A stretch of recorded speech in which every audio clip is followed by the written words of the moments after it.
Let's work out another question on the preparation of schedule showing changes in working capital. The question goes like this: prepare a schedule showing changes in working capital, treating provision for taxation as a current liability, proposed dividend as a non-current liability. So here they have given us a question. They have also given us the adjustments, how to treat the adjustments. Let's look at this question. And they have given us the assets, they have given us the liabilities, and we have to go about with the preparation of the schedule showing changes in working capital. Okay, I've got the format of the schedule showing changes in working capital ready over here. And as before, we must identify which are the current assets, which are the current liabilities. So we just have a quick look at that once, and then we can start solving this question. Okay, so let's identify which are the current assets and which are the current. Here, bank is a current asset. Bills receivable, this is also a current asset. Cash is a current asset. Debtor is a current asset. Land is a fixed asset. Machinery is a fixed asset. Stock is a current asset. So we have these are the current. These are the current asset. Okay, and now let's look at the liabilities. The liabilities that we have bills payable. This is a current liability. Creditor, this is a current liability. We have loan is actually a long-term liability. Profit and loss account, this is nothing but your net profit. Now here they've asked, we have proposed dividend, we have provision for taxation. These two items we could either treat it as current liability or non-current liability. So provision for taxation, they've asked us to treat it as a current liability. Proposed dividend, they've asked us to treat it as a non-current liability. So we have 5 items for current assets. We have 3 items for current liability. So let's go about with the preparation of the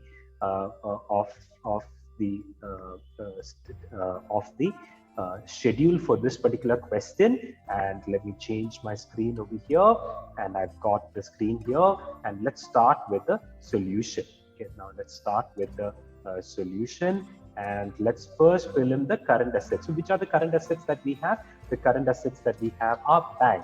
What is the value for bank? We have 1,000, and then we have 3,000. So remember, we have to now try and understand how does this impact your working capital. Okay, we have to try and gauge and see how will this impact your working capital.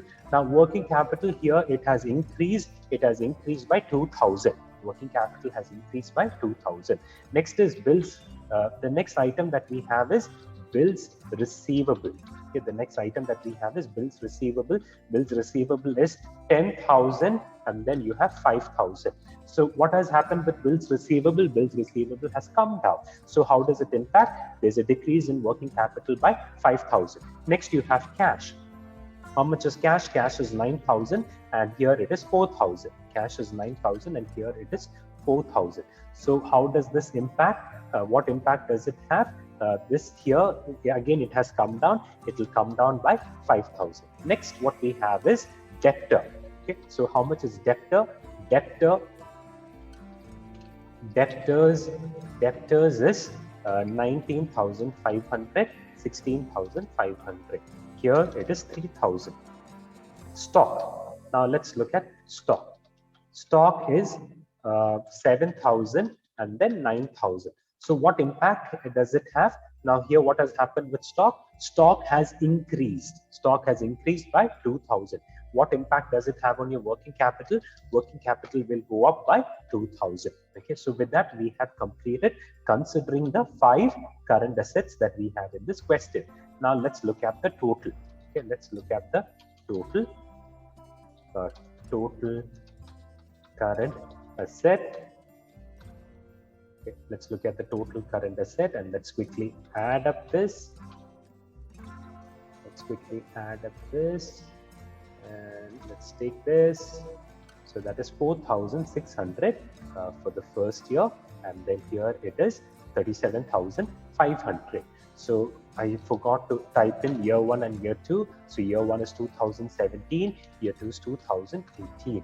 Now let's look at the current liabilities. What are the current liabilities that we have? We have bills payable. Okay, how much is bills payable? Bills payable is 10,300 and here it is 5,000. What has happened with bills payable? Bills payable has come down. How will this impact your working capital? Your working capital will increase by 5,300. Next, what you have is creditors. Okay, next what you have is creditors, and creditors is 5,000. Here it is 9,000. What has happened with creditors? Creditors has increased. Creditors and increase, and what impact does it have? It will reduce by 2,000. Next, let's look at it. Next, what we have to consider is provision for taxation. Provision for taxation. What has happened? Here it is 18,200. Here it is 7,000. Okay, so first year it is 18,200. Next is 7,000. So what has happened with provision for taxation? Provision for taxation has reduced. How does it impact your working capital? Your working capital will increase. How much will your working capital increase by? Your working capital will increase by 11,200. Now, what are your total current liabilities?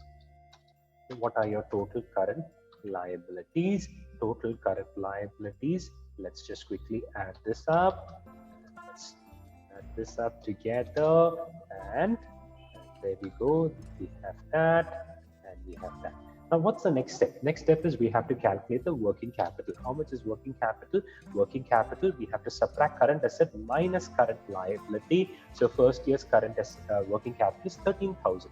Let's look at the second year. Second year is 37,500 minus 21,000, that is 16,500. So here what has happened with working capital? Working capital has increased. Here working capital has increased. Working capital has increased by how much? Working capital has increased by,